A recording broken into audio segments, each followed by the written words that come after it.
Hi, my name is Sage, and this week I was scrolling through my phone and found out there's a new frog, and they are chocolate colored. They look just like chocolate in real life too. It's so cool. So that inspired me to want to make a clay chocolate frog, and then I can put a little cute witch hat on him and make some cute little pumpkins, and then I can make a paper mache tree trunk with some moss and add some little ghosty friends, and then put all of that on a wooden base. So that's what I'm gonna do this week. And so to get started, I'm going to need some tinfoil and a wooden base.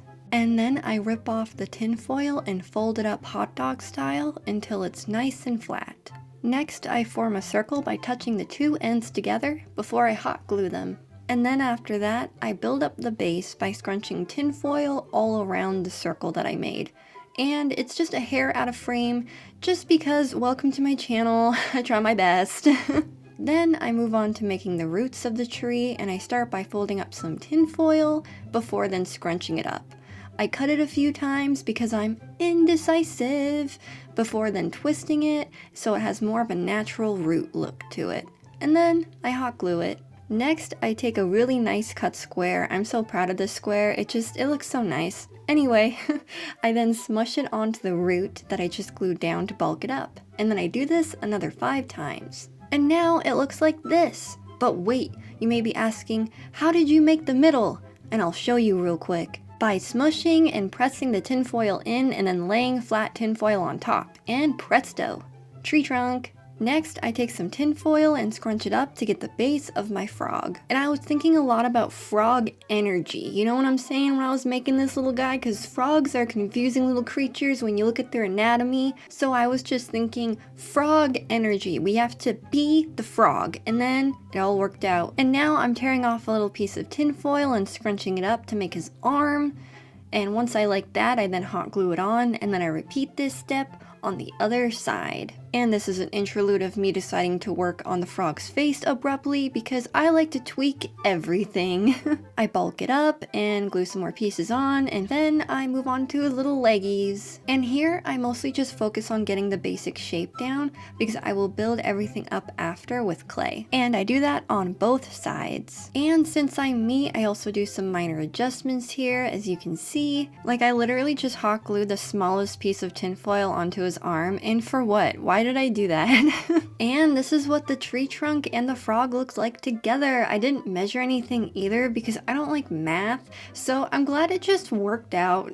Next, I flatten the tinfoil on the frog with a popsicle stick so it's a lot smoother to lay down the future clay. But then I flatten him too much, so then I glue more tinfoil on. I have the too much gene. And now it's time to make the witchy hat.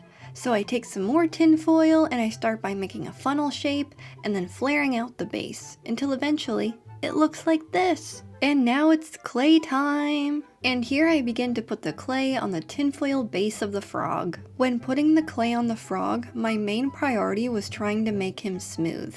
And this clay is super soft, so if you make like any indents anywhere, it will definitely show up. So it definitely took a while. But eventually, I got to this. So I was pretty happy. Next, I sliced his mitten into 3 fingers with my pointy stylus, before then rolling little balls of clay for the ends.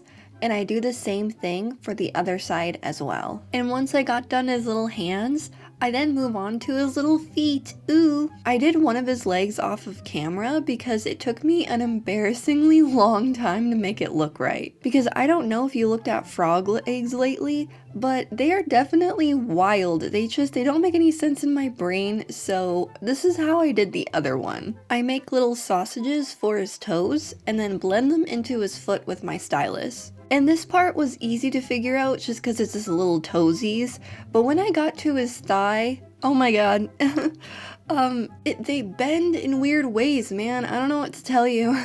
So when I move on to his thigh, I made it way too thick, so then I slice it in half with my stylus and put it back on. I then take a bit more off the front as well before then flattening it. I then make a line to separate the bend in the leg. But then I decide that I took way too much off, so then I put even more clay on his thigh because I'm indecisive. And then next, I move on to putting a ball at the end of his little toesies while also blending everything together. And then once that's all done, I move on to making the clay hat. Ooh! So I just cover the tin foil with clay, and I'm not too concerned with it being completely flat because I want it to look like a leaf, so I want it to still have some texture to it. And this is what the hat looks like when it's on. And now it's the final check to see if he fits on the tree trunk, and he still does. So now the hat and the frog can go in the oven to bake. Next, I take a small piece of tin foil and smush it into a tiny ball, to then roll clay on top of it to make a tiny pumpkin. I then make a little stem and put it on before then taking my pointy stylus and making divots to give the pumpkin some ridges. And then presto! I do that another 3 times. And then I flatten a piece of clay before rolling it over a small ball of tinfoil, and this will be a little ghosty. I then flare out the base to make the ghost wispies, and I repeat this process another 2 times. After this, I get to put the pumpkins and the ghosties into the oven to bake. And now it's paper mache time! Pause if you want to read the recipe. And here's my ripped newspaper that I'll be using. And now I'm paper macheing the tree trunk. The reason why I use the food dye is so that it's easier to see on camera. But I did choose green this time because I'm going to be using warm colors, and I wanted them to pop over the green because they will be red based as they will be brown, and there'll also be a little bit of yellow in there too, so green will really make them pop. And since I have a tendency to put too much goop on, I used a paper towel to soak up the excess before then leaving it to dry overnight. So I'm going to set this aside until later. And now that the frog and the hat are baked, I move on to painting the wooden base. And I paint it using an umber brown. Next, I paint the chocolate frog a chocolate color. I mix umber brown with white titanium to get this color. I then also go over him with another coat after this paint dries. I then paint the leafy witch hat green, and I also go over it with 2 coats of paint as well. And now that the ghosties and pumpkins are out of the oven, they are ready to paint. I start with the pumpkin stems and painting them an umber brown before then setting them aside and letting them dry. I paint all 4 of them, and they're so tiny and cute. I absolutely love doing this part. Next, I started painting the ghosts white, and I end up doing 3 layers in total, because as you can see, the first layer is a bit too transparent, but nothing that a few layers won't fix. I then go back to the pumpkins because their stems are at least semi-dried now, and I go in with the orange paint and paint the fruit or the vegetable part. Regardless, it's the fun part that you get to carve, and I paint them with 3 layers of orange each. Next, I paint the frog's eyes, and if you remember the picture from before, he has dark eyes. So I go in with the black, and since the first layer of black is a bit too transparent as well, I do 2 layers. And then I go back to the pumpkins, and I go over the protruding parts with a mixture of orange and white to give it more depth, and I do that to each pumpkin. And now it's the next day, and the tree trunk is now dried. To make it look like a wooden texture, I use umber brown and mix it with white titanium first, before then mixing the umber brown with the buff titanium. And the buff titanium is more of a pale yellow color, and then I go over everything with raw sepia to give it a golden glow,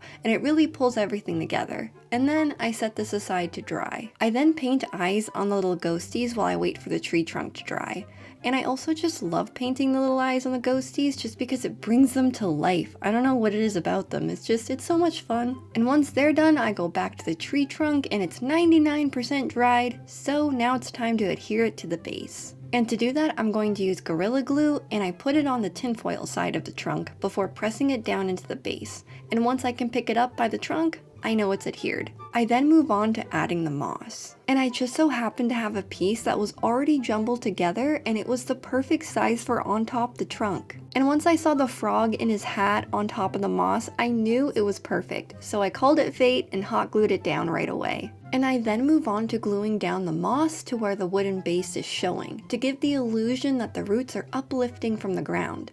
Once everything is secured onto the base, I then go back and put more hot glue under the moss where the frog is sitting, just to make sure it's super secure. And now I'm going to hot glue some sprigs onto my diorama. What sprigs are is that they're small pieces that I've cut off of fake plants that I bought from the dollar store. And the pumpkins and the ghosts are the final things to hot glue onto the diorama.